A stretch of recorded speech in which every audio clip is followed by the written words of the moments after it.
Hello student, class 10th का science का question paper है। ये प्री बोर्ड एग्ज़ाम 23-24 सेशन के लिए।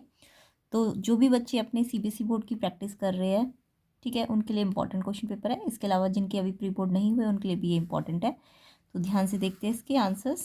तो इसके सोल्यूशन करने जा रहे हैं हम। इसका सेक्शन ए से स्टार्ट करते हैं। तो यहाँ पे फर्स्ट क्वेश्चन है आपका, Mahesh took 5 milliliter of sodium sulfate solution in a test tube and added 5 milliliter of barium chloride solution to it. He would observe. तो महेश ने क्या किया है, सोडियम सल्फेट का सोल्यूशन लिया एक टेस्ट ट्यूब में और उसके अंदर मिक्स किया है एक बेरियम क्लोराइड का सोल्यूशन। और फिर उसने देखा, अब ऑप्शन है आपके पास, सोल्यूशन रेड हो गया होगा, कि येलो प्रेसिपिटेट बना होगा, कि वाइट प्रेसिपिटेट बना होगा, कि रिएक्शन मिक्सचर हॉट हुआ होगा। तो यहाँ पे आपको अगर हम रिएक्शन को करके देखें तो एक तो है सोडियम सल्फेट और उसके साथ हमने मिक्स किया है बेरियम क्लोराइड। तो सोडियम सल्फेट का फॉर्मूला ये होता है Na2SO4 एंड बेरियम क्लोराइड का फॉर्मूला ये होता है। तो आपको दिख रहा है यहाँ पे भी एक सॉल्ट है और यहाँ भी एक सॉल्ट है। तो जब भी यहाँ पे भी इसका आयन है, Na का आयन है, और ये बेरियम का आयन है ना। तो यहाँ पे आयन एक्सचेंज हो जाएंगे। तो इसको हम इस टाइप की रिएक्शन को डबल डिस्प्लेसमेंट रिएक्शन कहते हैं। तो सबको पता है ना, जब आयन एक्सचेंज हो जाएंगे, इसके पास इसका आयन है, इसके पास इसका आयन है, तो इसका आयन इसमें चला जाएगा और यहाँ वाला आयन यहाँ चला जाता है। तो इसे हम डबल डिस्प्लेसमेंट रिएक्शन कहते हैं। और डबल डिस्प्लेसमेंट रिएक्शंस में क्या बनते हैं, प्रेसिपिटेट बनते हैं। तो यहाँ पे देखो, बेरियम के पास क्लोराइड था, क्लोराइड तो Na को मिल जाएगा, और जो सल्फेट है वो बेरियम को मिल जाएगा, तो बेरियम सल्फेट बन जाएगा। और साथ में Na के पास क्या आ जाएगा, ये वाला Cl आयन। तो आयन, इसका आयन इसके पास चला जाएगा और इसका ये वाला आयन इसके पास चला जाएगा, है ना। तो इस टाइप की रिएक्शन को हम कहते हैं डबल डिस्प्लेसमेंट। और इसमें प्रेसिपिटेट बनता है, प्रेसिपिटेट बेरियम का बनेगा, बेरियम सल्फेट का। ये सॉलिड फॉर्म होगा, बाकी सब एक्वस फॉर्म होगा। तो वाइट प्रेसिपिटेट बनता है बेरियम सल्फेट का। तो ये इसका आंसर सी ऑप्शन हो जाएगा, वाइट प्रेसिपिटेट बनेगा। तो ऑप्शन सी आपका क्या होगा, जब इसको इसके साथ मिक्स करोगे तो वाइट प्रेसिपिटेट बनना शुरू हो जाएगा। ठीक है, बेरियम का जो प्रेसिपिटेट होता है वाइट कलर का होता है। इसके बाद नेक्स्ट क्वेश्चन नंबर 2 पे आते हैं। When copper vessels are kept over a period of time, then get coated with a green surface. This is due to. तो जब हम कॉपर के बर्तनों को बहुत लंबे टाइम तक रखते हैं ऐसी, तो वो एयर और वाटर के कांटेक्ट में आते हैं, तो उसके बाद उनमें ना एक ग्रीन कोटिंग आ जाती है। तो ये किस कारण से होता है, तो इसका भी हम पहले रिएक्शन देख लेते हैं, कॉपर का कोरोजन वाला जो रिएक्शन होता है। तो देखो, कॉपर में अगर वाटर हुआ ऐड, तो पहले तो कॉपर ऑक्साइड बनता है, ठीक है। और फिर ये कॉपर ऑक्साइड जो एयर की कार्बन डाइऑक्साइड होती है और या ऑक्सीजन होती है, उनके साथ मिलके ना ये कार्बन हाइड्रोक्साइड और कार्बन कार्बोनेट बना देता है। अब ये कैसा होता है, जब कार्बन कार्बोनेट बन जाता है ना, तो इसके कारण ना ये जो कलर होता है ना, ग्रीन कलर का हो जाता है।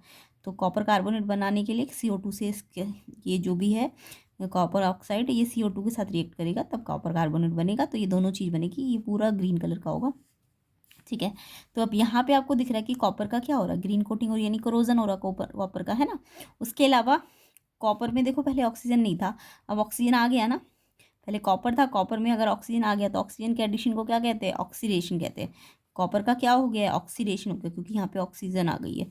तो यहाँ पे दो रिएक्शन एक साथ हो रहे हैं, कॉपर का ऑक्सीडेशन भी हो रहा है और कोरोजन भी हो रहा है। तो इसका मतलब 1 और 2 जो ऑप्शन है वो करेक्ट है। तो 1 और 2 कहाँ, कौन से ऑप्शन में है, ये ए ऑप्शन में इसका आंसर है, 1 और 2। तो इसका ऑप्शन ए आंसर हो जाएगा। तो ये रिएक्शंस आपको आने चाहिए करने, ठीक है। पहले कॉपर का ऑक्सीडेशन हुआ, than copper oxide carbon dioxide के साथ कॉपर कार्बोनेट बनाएगा, जिसके कारण ग्रीन कोटिंग आ जाएगी। चलिए नेक्स्ट क्वेश्चन देख लेते हैं। नेक्स्ट क्वेश्चन नंबर 3 देखते हैं। अ फ्यू ड्रॉप्स ऑफ फिनोक्सीन solution added to a soap solution, the colour of the solution become. तो आपको पता है ना, फिनोक्सीन क्या होता है, एक नेचुरल फिनोक्सीन क्या होता है, एक इंडिकेटर होता है ना, आर्टिफिशियल इंडिकेटर होता है ये फिनोक्सीन। तो फिनोक्सीन जो होता है ना सोप सॉल्यूशन, अब इंडिकेटर का काम क्या होता है, इंडिकेटर क्या करता है, इंडिकेटर डिटेक्ट करता है कोई भी चीज़ एसिड है कि बेस है, ठीक है। तो कलर चेंज करता है इंडिकेटर अपना। ये फिनोक्सीन क्या करता है, एसिड में भी कलर चेंज कर सकता है, बेस में भी। बट एसिड में ये कलरलेस ही रहता है, अपना कलर चेंज नहीं करता। बट बेस के साथ ना ये कलर पिंक देता है। फिनोक्सीन कौन सा कलर देता है बेस के साथ, पिंक कलर। अब क्योंकि आप इसे सोप सोल्यूशन के साथ ऐड कर रहे हो, तो सोप कैसा है, बेसिक होता है ना, सोप कैसा नेचर का होता है, बेसिक। तो फिनोक्सीन को बेस के साथ रिएक्ट करोगे तो कलर कैसा हो जाएगा, पिंक हो जाएगा। तो सोप क्योंकि बेस है, तो इसलिए फिनोक्सीन का कलर कैसा हो जाएगा, बेस में कैसा कलर हो जाता है फिनोक्सीन का, पिंक। हाँ, अगर इस क्वेश्चन में एसिड के साथ रिएक्ट करते हैं अगर फिनोक्सीन को एसिड के साथ, तो वो कलरलेस होता। अगर क्वेश्चन में आपका सोप की जगह कोई एसिड होता तो फिर कलर कैसा होता है, कलरलेस। एसिड में ये अपना कलर चेंज नहीं करता, बट सोप में ये अपना कलर पिंक कर देता है, यानी ऑलरेडी इसका कलर कलरलेस होता है, यानी कोई कलर नहीं होता, बट बेस में डालते ही पिंक कलर का हो जाएगा। बट एसिड है तो ये सेम एज इट इज़ रहेगा, ठीक है। तो एसिड होता, अगर यहाँ सोप की जगह कोई एसिड होता तो कलरलेस आंसर होता, बट यहाँ पे क्योंकि सोप बेस है इसलिए इसका आंसर पिंक होगा। सी ऑप्शन करेक्ट हो जाएगा। नेक्स्ट क्वेश्चन देखते हैं, select the pair of basic salts among the following. तो आपको पता है ना, सॉल्ट 3 टाइप के होते हैं, एक एसिडिक सॉल्ट होते हैं, एक बेसिक सॉल्ट होते हैं और एक न्यूट्रल सॉल्ट होते हैं। तो बेसिक सॉल्ट एक्चुअल में सॉल्ट बनते किससे है, सॉल्ट के अंदर देखो कोई भी सॉल्ट जो होते हैं ना, ये थोड़ा सा समझा देती हूँ आपको। सॉल्ट 3 टाइप के होते हैं। सॉल्ट किससे बनते हैं, ये तो सबको पता है, एसिड और बेस को मिला के सॉल्ट बनते हैं, एसिड और बेस को मिला के सॉल्ट बनते हैं। अब एसिड, अगर एसिडिक सॉल्ट बनना है तो स्ट्रॉन्ग एसिड होना चाहिए, वीक बेस होना चाहिए, तो सॉल्ट कैसा हो जाएगा, एसिडिक हो जाएगा, ठीक है। एसिडिक सॉल्ट, सॉल्ट 3 टाइप के होंगे। अगर एसिड आपका वीक हुआ और सॉल्ट आप बेस आपका स्ट्रॉन्ग हुआ, इन दोनों को मिला के जो सॉल्ट बनेगा वो कैसा सॉल्ट होगा, क्योंकि स्ट्रॉन्ग बेस है ना तो बेसिक सॉल्ट बन जाएगा, ठीक है। और अगर दोनों ही स्ट्रॉन्ग हुए, एसिड भी और बेस भी दोनों स्ट्रॉन्ग स्ट्रॉन्ग हुए, तो सॉल्ट कैसा बनेगा, न्यूट्रल सॉल्ट बनेगा, ओके। अब आपको इसमें स्ट्रॉन्ग एसिड और वीक बेस के नाम भी पता होने चाहिए। स्ट्रॉन्ग एसिड कौन कौन से होते हैं, strong acid like HCl, H2SO4, ठीक है। उसके अलावा HNO3 नाइट्रिक एसिड, ये हाइड्रोक्लोरिक, सल्फ्यूरिक और नाइट्रिक एसिड, ये स्ट्रॉन्ग एसिड होते हैं। इसके अलावा कुछ वीक एसिड्स भी होते हैं, लाइक वीक एसिड है कार्बोनिक एसिड, ये कार्बोनिक एसिड होता है ना। उसके अलावा एसिटिक एसिड CH3COOH, ये क्या होता है, एसिटिक एसिड, ठीक है। इसको हम इथेनॉइक एसिड भी बोलते हैं। तो ये वीक एसिड होते हैं। इसके अलावा आपको स्ट्रॉन्ग बेस पता होना चाहिए। बेस में NaOH होता है, देखो एसिड के पास H होता है ना, तो बेस के पास OH होता है। तो स्ट्रॉन्ग बेस क्या है, NaOH, KOH, ये स्ट्रॉन्ग बेस है, लाइक, है ना, NaOH, KOH। और जो वीक बेस होते हैं वो हमारे हैं, लाइक एल्यूमिनियम का जो बेस होता है, एल्यूमिनियम हाइड्रोक्साइड, ये वीक बेस होता है। इसके अलावा अमोनिया का NH4OH, अमोनियम हाइड्रोक्साइड, ये वीक बेस होते हैं, ठीक है। तो अगर कोई एसिड इन दोनों को मिला के बना स्ट्रॉन्ग स्ट्रॉन्ग को, तब तो वो न्यूट्रल होगा सॉल्ट। बट अगर एक स्ट्रॉन्ग के साथ वीक बेस आ गया, लाइक दिस, ये मिक्सचर बन गया, तो अगर बेस वीक है बट एसिड स्ट्रॉन्ग है तो एसिडिक सॉल्ट बन जाएगा, है ना। उसके अलावा अगर वीक एसिड के साथ स्ट्रॉन्ग बेस आ गया तो बेस स्ट्रॉन्ग है तो बेसिक सॉल्ट बन जाएगा।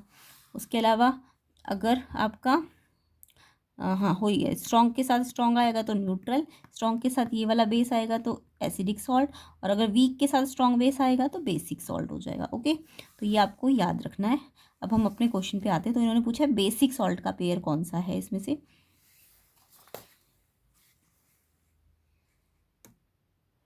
तो देखिए क्वेश्चन में आपको बोला है कि कौन से बेसिक सॉल्ट के पेयर है, बेसिक सॉल्ट के पेयर। तो बेसिक सॉल्ट का मतलब तो समझ आ गया ना आपको, बेसिक सॉल्ट कब बनते हैं, जब वीक एसिड होगा और स्ट्रॉन्ग बेस होगा, ठीक है। वीक एसिड और स्ट्रॉन्ग बेस, ये मैंने आपको बता दिया, वीक एसिड ये होते हैं और स्ट्रॉन्ग बेस ये होते हैं, ओके। तो अब हम एक एक करके पेयर देखते हैं। सोडियम क्लोराइड और सोडियम एसिटेट, ये 2 सॉल्ट है, एक सोडियम क्लोराइड और एक सोडियम एसिटेट।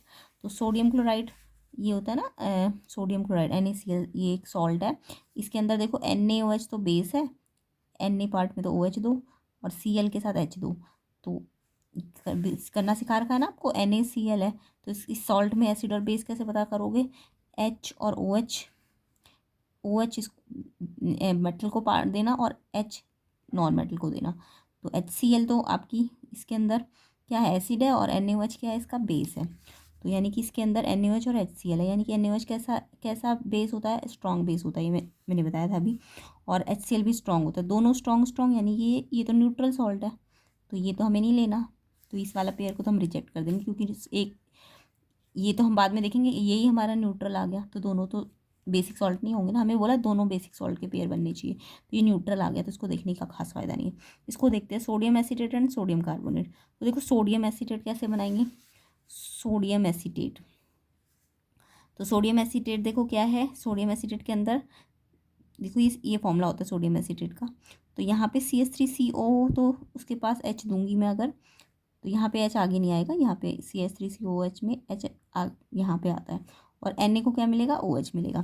तो ये आपका वीक एसिड है और ये आपका स्ट्रॉन्ग बेस है। तो देखो वीक एसिड और स्ट्रॉन्ग बेस यही तो बेसिक सॉल्ट बनाते हैं, वीक एसिड और स्ट्रॉन्ग बेस, यानी कि ये वाला सॉल्ट आपका कैसा है, बेसिक सॉल्ट है, ये मिल गया हमको।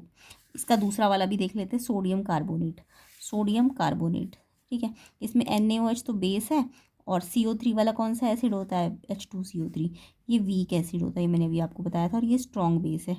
तो अगर स्ट्रॉन्ग बेस और एसिड वीक है तो सॉल्ट कैसा होगा, स्ट्रॉन्ग बेस, और वीक एसिड वाला सॉल्ट बेसिक सॉल्ट है, यानी इसका जो दूसरा पेयर है वो भी आपका कैसा आ गया, बेसिक। तो ये दोनों ही कैसे आ गए, बेसिक। इस बी पार्ट में ये भी बेसिक सॉल्ट आ गया और ये भी बेसिक सॉल्ट आ गया, इट मीन्स ये ऑप्शन हमारा ठीक है। बाकी आप मैंने जैसे ट्रिक बताई है वैसे इस करके इसके भी एसिड बेस को अलग करो, इसके भी एसिड बेस को अलग करो। तो अगर आप, मैं दिखा देती हूँ आपको, Na2CO3 है, इसमें NaOH है और इसमें H2CO3 है। तो ये तो स्ट्रॉन्ग है, ये वीक है, तो यस ये तो आपका बेसिक सॉल्ट हो गया क्योंकि स्ट्रॉन्ग बेस है। बट इसको देखोगे जब आप, तो NaOH तो इसका एसिड बेस है और SO4 वाला कौन सा एसिड है, H2SO4। तो यहाँ पे दोनों स्ट्रॉन्ग स्ट्रॉन्ग है तो ये न्यूट्रल है, तो फिर ये तो बेसिक नहीं आएगा ना। तो एक इन दोनों में से एक तो स्ट्रॉन्ग बेसिक सॉल्ट है बट ये वाला नहीं है, सी ऑप्शन वाला, ठीक है। तो यानी कि एक है बट दूसरा नहीं, हमें दोनों लाने थे, तो ये वाले ऑप्शन में दोनों ही बेसिक सॉल्ट आए। ऐसे इसको देख लो, सोडियम नाइट्रेट और sodium oxalate. Sodium nitrate NaNO3, ये किससे बना है, NaOH से, और NO3 है तो HNO3 है। तो HNO3 मैंने आपको बताया था स्ट्रॉन्ग एसिड होता है, तो यहाँ पे स्ट्रॉन्ग एसिड है और बेस भी स्ट्रॉन्ग है, दोनों स्ट्रॉन्ग स्ट्रॉन्ग है तो न्यूट्रल है, तो ये तो बेसिक नहीं आया ना फिर आपका, आपको तो बेसिक ढूंढना था, ये तो न्यूट्रल आ गया। सेम ऐसी सोडियम ऑक्सीलेट, सोडियम ऑक्सीलेट क्या होता है, Na2C2O4। अब यहाँ पे NaOH तो स्ट्रॉन्ग बेस है और HCl2O4 ये आपका ऑक्जेलिक एसिड है, ये वीक एसिड होता है, ठीक है। अब यहाँ पे स्ट्रॉन्ग बेस और वीक एसिड, यस ये बेसिक सॉल्ट आ गया क्योंकि, तो ये ठीक है, बट इसका ये वाला पेयर तो न्यूट्रल आया था ना, तो इसलिए ये न्यूट्रल है और ये बेसिक है, तो इसलिए डी ऑप्शन भी आपका आंसर है, दोनों ही बेसिक सॉल्ट होने चाहिए, जो कि आपका आंसर ऑप्शन बी है। तो आंसर क्या हो जाएगा, ऑप्शन बी। तो यहाँ पे मैंने बहुत डिटेल में आपको समझा दिया है, तो क्योंकि जो आपका सोडियम एसीटेट है वो एक वीक एसिड से और स्ट्रॉन्ग बेस से मिलके बना है, इसलिए ये बेसिक सॉल्ट है। और ये Na2CO3 भी इसका जो सेकंड पेयर है, NaOH और H2CO3, ये भी स्ट्रॉन्ग बेस है बट ये वीक एसिड है। तो वीक एसिड और स्ट्रॉन्ग बेस ही तो आपके बेसिक सॉल्ट बनेंगे, इसलिए बी ऑप्शन आपका आंसर हो जाएगा, ठीक है। नेक्स्ट क्वेश्चन देखते हैं, the gas liberated when metal react with water on dilute acid. तो जब आप मेटल को डाइल्यूट एसिड के साथ या वाटर के साथ रिएक्ट करते हो तो क्या होता है, कौन सी गैस बनती है। तो ये तो आपको एसिड और मेटल की प्रॉपर्टी पता है ना, जब भी कोई मेटल एसिड के साथ रिएक्ट करती है तो वो सॉल्ट तो बनाती है, साथ में H2 गैस करती है। याद रखना मेटल सारी नहीं करती है, जो जो आपकी एक तो हाईली रिएक्टिव मेटल्स होती है और एक मॉडरेट रिएक्टिव मेटल होती है, वही H2 गैस रिलीज करती है। जो रिएक्टिविटी सीरीज में हाइड्रोजन के नीचे है, लाइक कॉपर, सिल्वर, वो नहीं करती H2 गैस रिलीज, तो वो रिएक्शन भी नहीं करती है। अगर कॉपर या फिर सिल्वर या गोल्ड होता तो यहाँ पे तो रिएक्शन होता ही नहीं है ना। मेटल कौन कौन सी होनी चाहिए, लाइक Na, एल्यूमिनियम, जिंक, यानी जो हाइड्रोजन से रिएक्टिविटी सीरीज में ऊपर होती है, तो वो कौन सी गैस रिलीज करती है, अगर गैस रिलीज हो रही है तो H2 गैस रिलीज करेगी, क्योंकि एसिड के पास H है ना। तो मैंने ये एग्जाम्पल भी दिया, Na मेटल है और HCl एसिड है, इसमें अगर ये रिएक्टिविटी सीरीज में ऊपर है हाइड्रोजन से, तो हाइड्रोजन को डिस्प्लेस करके कौन सी गैस बना देगी, H2, और ये जो Cl है ये इसके पास चला जाएगा, है ना। तो ये इसका एग्जाम्पल भी हो सकता है।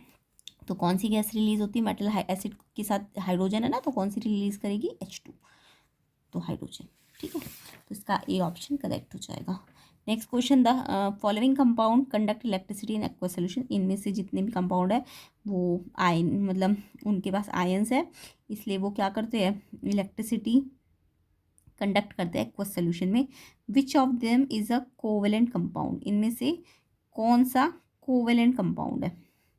कोवेलेंट कंपाउंड का मतलब, देखो कोवेलेंट कंपाउंड में दो चीज़ें होती है, एक तो इलेक्ट्रॉन की शेयरिंग होती है, जब भी कोई कोवेलेंट कंपाउंड बनता है तो इलेक्ट्रॉन की शेयरिंग होती है, और वो हमेशा दो नॉन मेटल्स के बीच में बनता है। किसके बीच में बनता है, नॉन मेटल्स के बीच में। अब यहाँ पे हम फर्स्ट को देखें तो ये तो मेटल है और ये क्लोरीन नॉन मेटल है, तो ये तो मेटल और नॉन मेटल के बीच में बना है। तो मेटल और नॉन मेटल के साथ तो कौन से वाले बनते हैं, मेटल और नॉन मेटल अगर होगी तो आपके कोवेलेंट नहीं होंगे, वो तो आयनिक बॉन्ड होंगे, आयनिक कंपाउंड होंगे। तो आयनिक बॉन्ड या आयनिक कंपाउंड मेटल और नॉन मेटल के बीच में बनते हैं। तो ये तो मेटल है और ये नॉन मेटल है, तो ये तो नहीं होगा।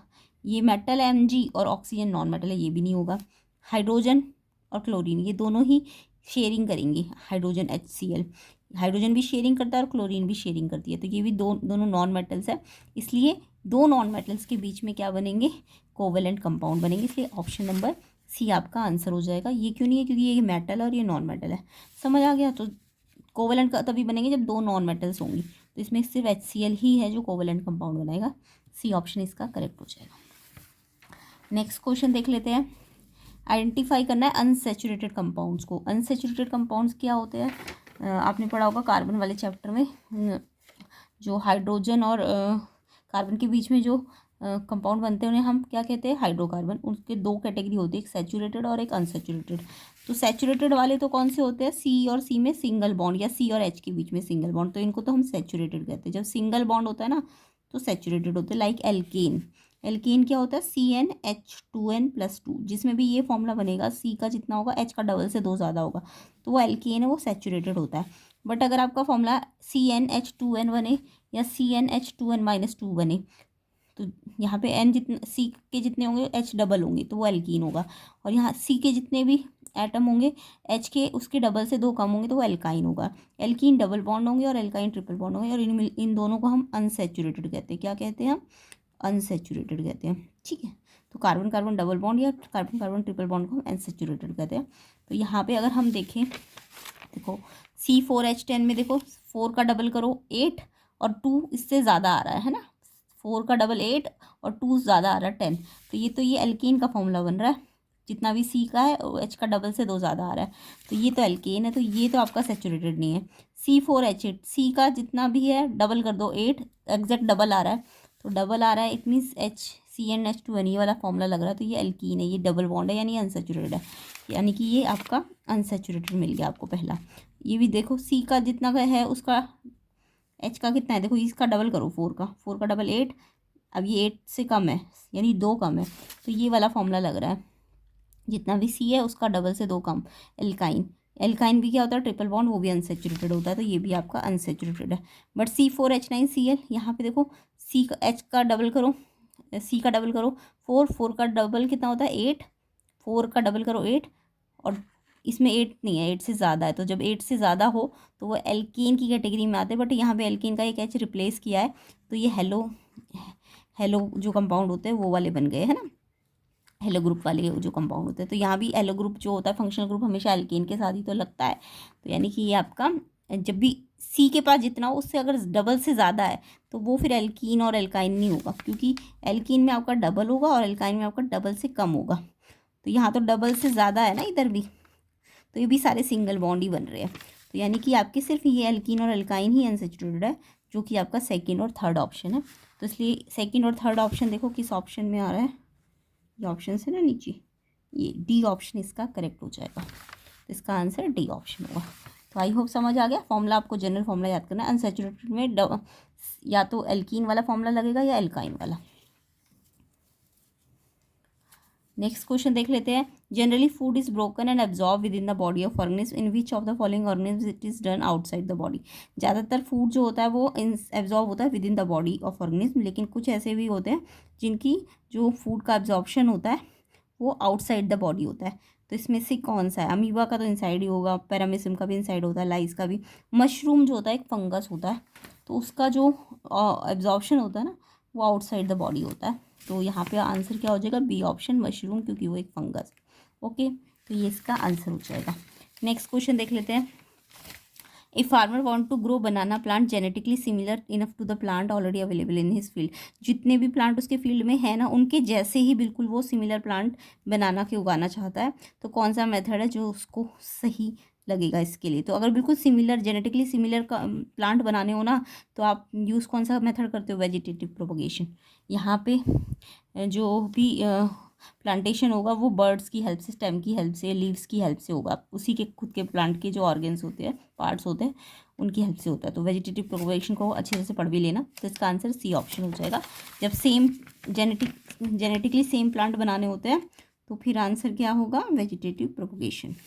तो ये आपका 10th क्वेश्चन है। अच्छा 9th भी रह रहा है, 9th को भी देख लेते हैं, तो इसका आंसर सी ऑप्शन हो जाएगा। ठीक है, 10th का आंसर क्या है, vegetative propagation. Receptors are usually located in sense organ जो रिसेप्टर्स होते हैं वो ज़्यादातर सेंस ऑर्गन में लोकेटेड होते हैं। तो इनमें से एक गस्टेटरी रिसेप्टर होता है। गस्टेटरी रिसेप्टर ये आपके कहाँ प्रेजेंट होता है? तो देखो रिसेप्टर के अंदर गस्टेटरी रिसेप्टर जो होता है ना, वो हमें टेस्ट सेंसेशन देता है। तो इसका फंक्शन क्या है? टेस्ट सेंसेशन करना। तो ये हमारे टंग में, जो टंग की टेस्ट बर्ड्स होती है उनमें होता है, या बकल कैविटी में होता है। तो ऑप्शन में आपके पास क्या है? टंग। तो ए ऑप्शन इसका करेक्ट हो जाएगा। इसके अलावा थोड़ा सा एडिशनल इन्फॉर्मेशन दे देती हूँ। ऑल्फैक्टरी रिसेप्टर भी होते हैं, ये गस्टेटरी है, ये टेस्ट सेंसेशन करता है, और जो ऑल्फैक्टरी रिसेप्टर होते हैं ये स्मेल या ऑर्डर सेंसेशन देते हैं। तो ये आपके म्यूकस मेम्ब्रेन में होते हैं, जो कि कहाँ पे होती है? स्किन लाइनिंग में या नोज़ के इनर वॉल्स में। तो इसका ऑल्फैक्टरी का भी आप याद कर लेना, ठीक है। तो गस्टेटरी तो समझ आ गया ना, टेस्ट कहाँ पर मिलता है आपको? टंग में। तो इसका आंसर ए ऑप्शन करेक्ट हो जाएगा। नेक्स्ट क्वेश्चन देख लेते हैं। The inheritance of color trait in flowers is as shown. R and R denote two different genes for color. तो यहाँ पे कलर ट्रेट है, आर और आर अलग अलग different colours genes for colour के लिए दिखाए गए। ये कैपिटल आर है, ये स्मॉल आर है, ठीक है। तो ये आपको इसका टेबल बनाना आता ही होगा। इसमें मेंडल का कौन सा लॉ एक्सप्लेन हो रहा है? तो जब अलग अलग आर होते हैं ना, आर आर, तो ये law of segregation and law of dominance को दिखाता है। सी ऑप्शन इसका करेक्ट है। ओके, तो इसमें थोड़ा सा एडिशनल इन्फॉर्मेशन मेंडल ने इस लॉ की हेल्प से बताया था, how capital R and small R signify करेंगे to separate genes for colour. तो ये आपका law of segregation and law of dominance कहता है, ठीक है। इसका ऑप्शन सी 11 का आंसर हो जाएगा। नेक्स्ट क्वेश्चन है, a student sets up an experiment to study human respiration. तो एक स्टूडेंट ने एक एक्सपेरिमेंट सेटअप किया है ह्यूमन रेस्पिरेशन को स्टडी करने के लिए लाइम वाटर का यूज़ करके। तो टेस्ट ट्यूब में लाइम वाटर एंड स्ट्रॉ है। लाइम वाटर कलरलेस है in the absence of CO2 and milky in its presence. यानी लाइम वाटर पता है ना, CO2 के साथ क्या हो जाता है? मिल्की हो जाता है, और विदाउट CO2 वो कलरलेस रहता है। तो स्टूडेंट ने फिल किया एक freshly prepared lime water in a test tube and blows air through straw into the lime water. उसने एयर ब्लो की। It was observe that the solution turn cloudy. Solution cloudy हो गया, क्यों हुआ होगा? तो फर्स्ट ऑप्शन है, oxygen exhaled होती है रेस्पिरेशन में, ग्लूकोज बनता है रेस्पिरेशन में, डाइऑक्साइड या कार्बन डाइऑक्साइड एक्सहेल्ड होती है ड्यूरिंग रेस्पिरेशन में, या वाटर वेपर बनते हैं ड्यूरिंग रेस्पिरेशन। तो ये सब तो सबने पढ़ा होगा ना। ऑक्सीजन एक्सहेल्ड थोड़ी ना होती है रेस्पिरेशन में, तो ऑक्सीजन इनहेल्ड होती है। तो ये तो ऑप्शन गलत है। तो डाइऑक्साइड जो होती है एक्सहेल्ड होती है। कार्बन डाइऑक्साइड जब भी रेस्पिरेशन होता है तो डाइऑक्साइड क्या होती है? एक्सहेल्ड होती है। तो आपको रेस्पिरेशन का केमिकल रिएक्शन तो आता ही होगा, बायो में है। तो आपको याद रखना है कि ऑक्सीजन तो आप इनटेक करते हो, तो इन एक्सहेल थोड़ी ना होती है। कार्बन डाइऑक्साइड क्या होती है? एक्सहेल होती है ड्यूरिंग रेस्पिरेशन। तो ये सी ऑप्शन इसका करेक्ट आंसर हो जाएगा। नेक्स्ट क्वेश्चन नंबर 13 देख लेते हैं। एक वर्चुअल इमेज बन रही है एक ऑब्जेक्ट की, जो कि -30 सेंटीमीटर पे है in front of a mirror. अब उसकी फोकल लेंथ +15 है। तो कैसा मिरर है? तो जब भी फोकल लेंथ प्लस में हो ना, तो समझ जाओ वो कॉन्वेक्स मिरर होता है। चाहे वो लेंस भी पूछते ना तब भी कॉन्वेक्स होता है, क्योंकि हमेशा ध्यान रखना, जब भी फोकल लेंथ आपकी क्या चीज़, अगर फोकल लेंथ प्लस में है तो अगर मिरर पूछा है तो भी कॉन्वेक्स होगा, अगर लेंस भी पूछते तो भी आपका कॉन्वेक्स लेंस ही होता, ठीक है। समझ आ गया? फोकल लेंथ को ध्यान से देखो, प्लस है ना, तो मिरर पूछा है तो कॉन्वेक्स होगा, और लेंस होगा तो भी कॉन्वेक्स ही होगा। हाँ, ये बात अलग है कि वर्चुअल इमेज बन रही है, बट मिरर वाला क्वेश्चन है और प्लस दिख रहा है ना फोकल लेंथ, तो मिरर में भी कॉन्वेक्स आता है आंसर, लेंस में भी प्लस ही आता है। ओके, तो इसका आंसर ए ऑप्शन हो जाएगा। Next question, why do stars appear to twinkle at night. Stars जो होते हैं रात को ट्विंकलिंग करते हैं, है ना। तो क्यों होता है ऐसा? अगर ये क्वेश्चन पूछ लेता है आपको, तो आंसर होता है एटमॉस्फेरिक रिफ्रैक्शन के कारण। अब ये एटमॉस्फेरिक रिफ्रैक्शन क्या है? क्योंकि लाइट ऑफ स्टार जो होती है ना, अलग अलग मीडियम से होकर पास होती है, क्योंकि जो आपको पता है ना, एटमॉस्फेयर की डिफरेंट डिफरेंट लेयर्स होती है, तो लाइट अलग अलग लेयर से पास होती है, तो उनकी स्पीड भी क्या हो जाती है? अलग अलग लेयर्स में डिफरेंट हो जाती है, जिसके कारण लाइट बेंड हो जाती है। इसी को एटमॉस्फेरिक रिफ्रैक्शन कहते हैं। तो यहाँ पे ऑप्शन ए जो है वो बता रहा है कि लाइट ऑफ स्टार जो होती है डिफरेंट मीडियम में ट्रैवल करती है, जिसके कारण वो बेंड होती रहती है। इसके लिए इसी से स्टार्स कभी पास दिखते हैं कभी दूर दिखते हैं, तो ट्विंकलिंग दिखती है हमें, ठीक है। बाकी सारे ऑप्शंस इसको एक्सप्लेन नहीं कर रहे, तो यही है, डिफरेंट मीडियम में है तो एटमॉस्फेरिक रिफ्रैक्शन होगा तभी तो ए ऑप्शन इसका आंसर हो जाएगा। क्वेश्चन नंबर 15 देख लेते हैं। The manufacturing of chlorofluorocarbon free refrigerator is mandatory throughout the world, how this help to prevent ozone depletion. तो आपको पता है ना, ओजोन लेयर जो है हमारी अर्थ में, वो हमें UV रेस से क्या करती है? प्रिवेंट करती है, जो भी सन की हार्मफुल अल्ट्रावायलेट रेज होती है उससे वो हमें प्रिवेंट करती है। बट ओजोन लेयर ना अब थोड़ी डिप्लेट होती जा रही है, यानी ख़त्म होती जा रही है। उसका अगर कॉज पूछे तो वो क्लोरोफ्लोरोकार्बन से, अगर ओजोन लेयर के डिप्लेशन का कॉज पूछे ना तो वो क्लोरोफ्लोरोकार्बन है, जो कि आपके रेफ्रिजरेटर्स में, एसीज में पाए जाते हैं। तो जो क्लोरोफ्लोरोकार्बन है ना, उनकी मैन्युफैक्चरिंग को हम क्या कर रहे हैं अब रेफ्रिजरेटर से, मतलब क्लोरोफ्लोरोकार्बन फ्री रेफ्रिजरेटर बना रहे हैं कि क्लोरोफ्लोरोकार्बन रेफ्रिजरेटर के अंदर ना हो, जिससे क्लोरोफ्लोरोकार्बन क्या करेंगे, अगर क्लोरोफ्लोरोकार्बन होंगे तो वो क्या करते हैं, वो ना वो जो ओजोन लेयर होती है ना अर्थ की, और जो एटमॉस्फेयर में ओजोन लेयर होता है उसको ऑक्सीजन में चेंज कर देते हैं, धीरे धीरे ओजोन लेयर को डिप्लेट करते जाते हैं वो। तो अगर क्लोरोफ्लोरोकार्बन को ही हटा दिया जाएगा तो ओजोन का डिप्लेशन क्या हो जाएगा, रुक जाएगा। तो इसका मतलब ऑप्शन जो है यहाँ पे ये वाला है कि क्योंकि अगर ये क्यों हटाया जा रहा है क्लोरोफ्लोरोकार्बन, रेफ्रिजरेटर फ्री, मतलब रेफ्रिजरेटर को इनसे फ्री किया जा रहा है क्लोरोफ्लोरोकार्बन से, क्योंकि क्लोरोफ्लोरोकार्बन से रिलीज से क्या होता है, वो ओजोन लेयर के साथ क्या कर देते हैं, रिएक्ट करके उसको क्या कर देते हैं, इसको थिन कर देते हैं, ओजोन लेयर को थिन करते जाते हैं। ओजोन लेयर क्या होती जाती है, थिन लेयर होती जाती है, जिसके कारण वो घिसती, होल हो जाता है, उसमें क्या हो जाता है, होल हो जाता है, इसलिए। ठीक है, तो यहाँ पे CFC रिलीज होती है, इससे अगर ऐसा करेंगे तो रिड्यूस हो जाएगा, CFC निकलनी बंद हो जाएगी, और CFC क्या करती है, ओजोन मोलिक्यूल के साथ रिएक्ट करती है, इसलिए। तो डी ऑप्शन इसका करेक्ट हो जाएगा। नेक्स्ट क्वेश्चन नंबर 16 देखते हैं। Which group of waste material can be classified as non biodegradable. Non biodegradable कौन से होते हैं, जो क्या नहीं हो पाते, जो सिंपल का, जो कॉम्प्लेक्स कंपाउंड सिंपल में चेंज नहीं हो पाते, उन्हें नॉन बायोडिग्रेडेबल कहते हैं। ठीक है, यानी जिनका हम क्या नहीं कर पाते हैं, ब्रेक डाउन नहीं कर पाते, जिनका जो और माइक्रो ऑर्गेनिज्म होते हैं वो ब्रेक डाउन नहीं कर पाते, तो उन्हें नॉन बायोडिग्रेडेबल कहते हैं। Like polythene bag, plastic toys है ना, ये सब क्या है, नॉन बायोडिग्रेडेबल है। बाकी plant waste, tea bags, paper straw, old cloth, ये तो क्या हो जाते हैं, डिकम्पोज हो जाते हैं ना। जो डिकम्पोज होए वो बायोडिग्रेडेबल, और जो डिकम्पोज ना होए वो नॉन बायोडिग्रेडेबल। तो नॉन बायोडिग्रेडेबल लाइक कौन कौन डिकम्पोज नहीं होता, पॉलीथीन बैग, प्लास्टिक टॉय, ये तो सबको ही पता होगा। बी ऑप्शन इसका आंसर आ जाएगा। क्वेश्चन नंबर 16 का आंसर क्या हो जाएगा, बी ऑप्शन। नेक्स्ट क्वेश्चन देखते हैं।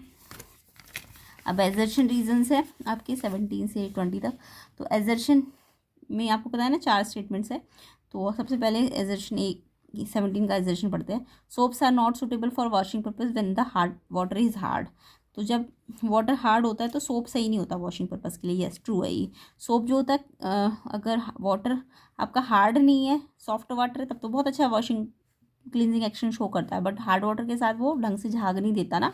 रीज़न क्या, अगर रीज़न इसका बोले तो, अगर रीज़न पूछे क्वेश्चन में तो रीज़न होना चाहिए सोप जो होता है ना, जो हमारा हार्ड वाटर होता है ना, हार्ड वाटर, वो उसके अंदर ना कैल्शियम और मैग्नीशियम सॉल्ट होते हैं। इन हार्ड वाटर क्या होते हैं, calcium and magnesium salt are present, है ना। तो सोप रिएक्ट विथ, जो हार्ड वाटर में कैल्शियम और मैग्नीशियम सॉल्ट प्रेजेंट होते हैं ना, सोप उनके साथ रिएक्ट करके ना स्कम बना देता है, और जिससे स्कम क्या करता है, वो क्लिनजिंग एक्शन में बाधा देता है, हिंड्रेंस देता है। तो सोप जो होता है हार्ड वाटर में प्रेजेंट कैल्शियम और मैग्नीशियम के साथ रिएक्ट करता है, उसके से वो स्कम बनाता है, इसलिए वो ढंग से हार्ड वाटर के साथ क्लीन नहीं कर पाता, कपड़े वॉशिंग नहीं कर पाता। तो यानी यहाँ तो ठीक है, एजर्शन आपका ठीक कह रहा है, तो एजर्शन तो बिल्कुल ठीक है। अब रीज़न वाली स्टेटमेंट पढ़ लेते हैं। तो रीज़न कह रहा है soap have relatively weak cleansing action. Soap का अगर डिटर्जेंट की कंपैरिजन में कहें तो वीक क्लिनजिंग एक्शन है यहाँ, रिलेटिवली यानी कि डिटर्जेंट के अकॉर्डिंग ये वीक क्लिनजिंग एक्शन शो करता है। ये भी ट्रू है आपका, क्योंकि हार्ड वाटर के साथ ये ढंग से काम नहीं कर रहा है। तो रीज़न भी ठीक है, बट रीज़न एक्चुअल में एक्सप्लेन थोड़ा ना कर रहा है सेशन को कि क्यों नहीं वो हार्ड वाटर के साथ काम करता। रीज़न तो मैंने ये बताया था आपको, ये थोड़ी ना लिखा है इन्होंने। तो रीज़न स्टेटमेंट वाइज ठीक है, बट एक्सप्लेनेशन वाइज ठीक नहीं है, तो इसलिए ऑप्शन बी इसका आंसर होगा। जब ये दोनों ठीक हो बट रीज़न एक्सप्लेन ना करे तो ऑप्शन बी इसका ठीक हो जाएगा। ठीक है, नेक्स्ट क्वेश्चन नंबर 18 देख लेते हैं। Assertion है probability of survival of an organism produced through sexual reproduction is more than that of organism produced through asexual mode। तो दो रिप्रोडक्शन के दो मोड होते हैं, सेक्सुअल और एसेक्सुअल। तो सेक्सुअल में जो सर्वाइवल की पॉसिबिलिटी होती है, प्रोबेबिलिटी होती है, वो ज़्यादा होती है एसेक्सुअल मोड के कंपैरिजन में। यस, ट्रू है, ये एजर्शन आपका ट्रू है। ठीक है, 18 का। अब इसका रीज़न इन्होंने दिया है variations provide advantage to individual for survival. अब देखो वेरिएशन सबसे ज़्यादा किस मोड में आते हैं, वो सेक्सुअल मोड में आते हैं। तो वेरिएशंस से ही क्या होता है, सर्वाइवल के चांसेस बढ़ जाते हैं। तो जितने ज़्यादा वेरिएशंस होंगे उतना ज़्यादा सर्वाइवल का चांस होगा, इसलिए सेक्सुअल मोड में ज़्यादा सर्वाइवल होता है। तो एक्चुअल में ये रीज़न ठीक भी बता रहा है, क्योंकि सेक्सुअल मोड में वेरिएशंस आते हैं, इसी के कारण वहाँ पे सर्वाइवल चांस बढ़ता है। तो दोनों स्टेटमेंट भी ठीक है और ये एक्सप्लेनेशन भी ठीक है कि क्यों सेक्सुअल मोड में सर्वाइवल की पॉसिबिलिटी बढ़ रही है, क्योंकि वहाँ वेरिएशंस होते हैं। तो यहाँ पे एजर्शन भी ठीक है, रीज़न भी ठीक है और एक्सप्लेनेशन भी ठीक है, इसलिए ऑप्शन ए आपका आंसर हो जाएगा। नेक्स्ट क्वेश्चन देखते हैं, क्वेश्चन नंबर 19।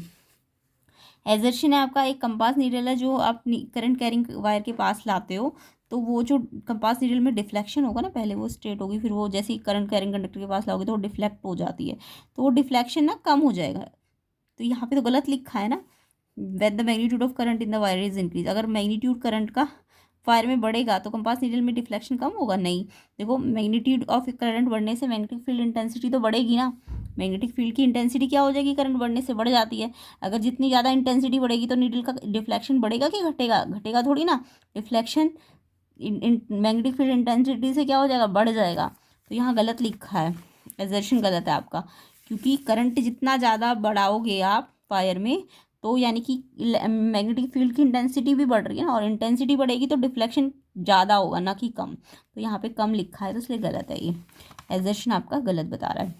19 क्वेश्चन का रीज़न है कि strength of magnetic field at A point near the conductor increase on increasing the current. हाँ, रीज़न बिल्कुल ठीक कह रहा है, मैग्नेटिक फील्ड बढ़ेगा क्योंकि आपने करंट को इंक्रीज़ किया है। तो अगर यहाँ पे क्वेश्चन में डिक्रीज़ की जगह इंक्रीज़ लिखा होता ना, इंक्रीज़ यहाँ पे, तो असर्शन भी ठीक होता, रीज़न भी ठीक होता, बल्कि एक्सप्लेनेशन भी ठीक होता, तो तब ऑप्शन ए होता। बट यहाँ पे यही गलत लिख दिया। बट रीज़न स्टेटमेंट वाइज भी ठीक है और एक्सप्लेनेशन वाइज भी ठीक है, बट फ़ायदा नहीं है एक्सप्लेनेशन का, क्योंकि यहाँ पे यही गलत हो गया। तो असर्शन गलत है बट रीज़न तो ठीक बता रहा है, इसलिए ऑप्शन डी होगा। जब असर्शन गलत हो रीज़न ठीक हो, ऑप्शन डी आंसर होता है। तो 19 का आंसर डी ऑप्शन हो जाएगा। 28 क्वेश्चन और देख लेते हैं। असर्शन है biodegradable substances result in the formation of compost and natural replenishment. जो बायोडिग्रेडेबल सब्सटेंस होते हैं, मैंने अभी बताया, जो डिकम्पोज हो जाते हैं, वो कंपोस्ट बनाते हैं और नेचुरल रिप्लेनिशमेंट का काम करते हैं। यस, ठीक है, असर्शन आपका ठीक है। उसके बाद बोला it is due to break down of complex inorganic substance into simple. Yes, अभी मैंने थोड़ी देर पहले बताया था आपको, बायोडिग्रेडेबल क्या करते हैं? कॉम्प्लेक्स को ब्रेक डाउन कर देते हैं सिंपल में, या डिकम्पोज कर देते हैं, और इसी कारण से ये क्या करते हैं? कंपोस्ट और नेचुरल रिप्लेनिशमेंट करते हैं, है ना। जब ये ब्रेक डाउन होगा तभी तो ये बनेगा सब कुछ। तो असर्शन ठीक भी है, रीज़न भी ठीक है, और रीज़न एक्सप्लेन भी कर रहा है, इसलिए ऑप्शन ए इसका आंसर हो जाएगा। तो इस तरीके से हमारे एजर्शन रेजर्शन भी ख़त्म होते हैं। अब इसका जो सेक्शन बी है, वीडियो लंबी हो गई है, इसलिए मैं इसका सेक्शन बी के क्वेश्चंस नेक्स्ट पार्ट में कराऊंगी। सेक्शन सी को भी हम नेक्स्ट पार्ट में कवर कर लेंगे, ठीक है। ये सेक्शन सी के क्वेश्चंस है, तो इसका कंप्लीट सोल्यूशन आपको नेक्स्ट पार्ट में मिल जाएगा। वीडियो को शेयर ज़रूर कीजिएगा, चैनल को सब्सक्राइब कर लीजिए। मैथ्स और साइंस की वीडियो के लिए आप प्लेलिस्ट सेक्शन में जा सकते हैं, उनमें डिटेल सोल्यूशन है, प्रीवियस ईयर क्वेश्चंस का भी सोल्यूशन है। तो वीडियोस को देख लेना आप, प्लेलिस्ट की वीडियो को। डिस्क्रिप्शन में मैं लिंक भी डाल दूंगी, बाकी इसके अदर सेक्शन का लिंक भी मैं इसी वीडियो में डाल दूंगी, और PDF का लिंक भी आपको मिल जाएगा। तो वीडियो को शेयर ज़रूर कीजिए, चैनल को सब्सक्राइब कर लीजिए अगर नहीं किया है तो। इसका डिटेल सोल्यूशन मैं सेक्शन BC DE का नेक्स्ट वीडियो में डाल दूंगी, ठीक है।